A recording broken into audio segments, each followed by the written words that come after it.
am 40 years old. People say that by this age, a man should have a stable career and a solid foundation. But this year, my business went bankrupt, leaving me with massive debts. The financial crisis put a heavy strain on my marriage, and my wife and I decided to separate. I could no longer afford the expensive life in the city, nor did I want to keep drowning in that suffocating environment. So I packed my essentials into a single backpack and chose to leave the urban hustle behind. I came back here to this 100-year-old ancestral house in the countryside, the very place where I was born.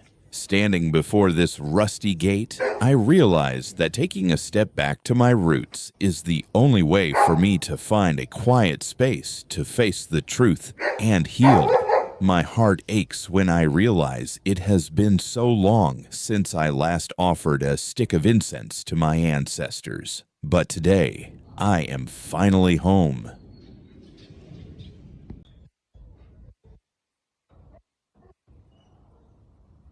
As I pushed the doors open, a sliver of late afternoon sun cut through the darkness. The air was thick with dust and the smell of old wood. Everything here has been frozen in time for 2 decades, just like my life right now. This is the old country house where my family lived for generations. In the center is the main room, where a thick layer of dust now covers the old wooden table. Next to it is the kitchen, a traditional lean-to shed with an earthen floor. Inside, the old mud stove and the iron tripod sit cold, still filled with gray ash from winters long ago. Then, there is the small bedroom, where an old wooden bed stands in the corner, holding memories of my childhood. When you go through bankruptcy, the hardest part isn't just losing your assets. It's accepting that you have to let go of your old identity. I used to be a business owner. Now I am just a man standing in a quiet, ruined house with no job and an uncertain future. But as I look out the window at the wild, overgrown garden, I don't feel anger. The garden used to be filled with fruit trees planted by my grandparents, but now it is covered in wild grass and tangled vines. This old house has survived wars, storms, and time. It is still standing, and I know I will stand firm too. The midday air becomes cool as a gentle rain begins to fall over the countryside. Sitting here under the porch, watching the raindrops roll off the old tiled roof, my mind finally has the space to drift into the future. For months, I was trapped in a cycle of worry, only thinking about how to survive the next day. But this rainy afternoon, for the first time, I am allowed to dream again.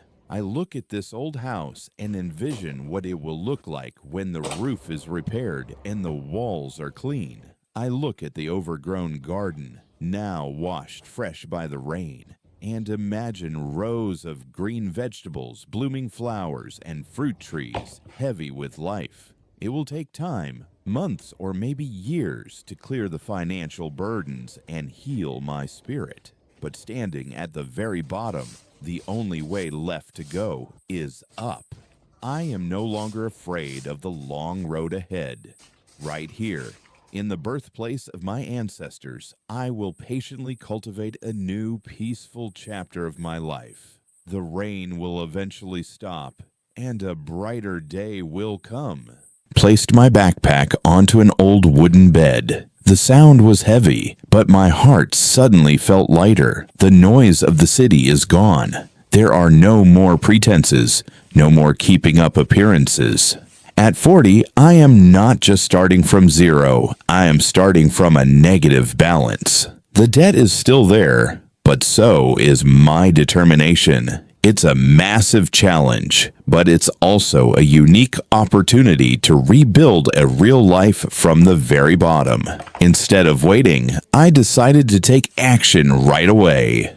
Today, I cleaned up the old kitchen and lit the first fire to cook a simple meal. Watching the smoke rise from the hearth, I felt a strange sense of peace.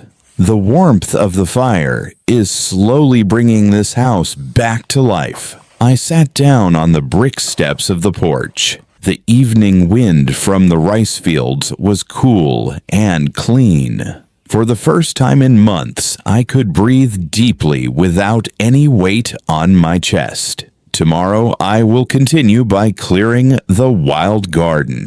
I'm going to rebuild this house, and piece by piece, restore my life right here. Welcome to my new beginning.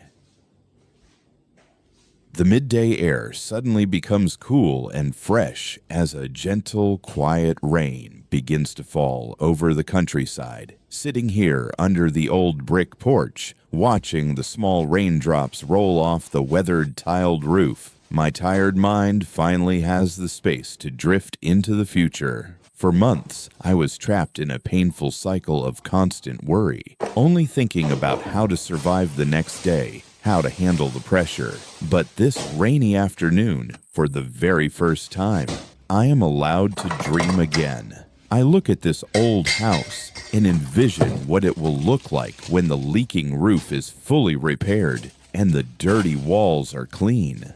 I look at the overgrown garden now being washed fresh and clean by the falling rain, and I imagine rows of green vegetables, blooming flowers, and fruit trees heavy with life. It will definitely take time, many months or maybe even years, to clear all my financial burdens and completely heal my broken spirit. But standing at the very bottom, the only way left for me to go is up. I'm no longer afraid of the long, lonely road ahead. Right here, in the birthplace of my ancestors, I will patiently cultivate a new, peaceful chapter of my life. The rain will eventually stop, the storm will pass, and a brighter day will come to this home.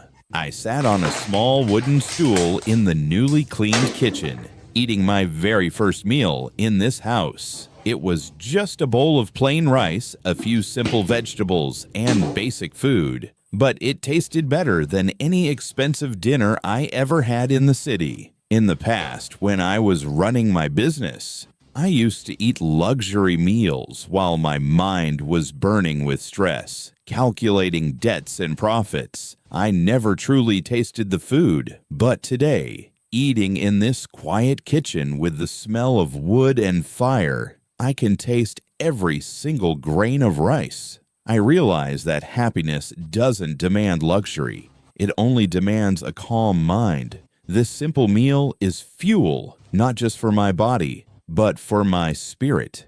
It teaches me how to live poorly, but honestly, how to appreciate the smallest things, and how to find contentment right in the middle of hardship.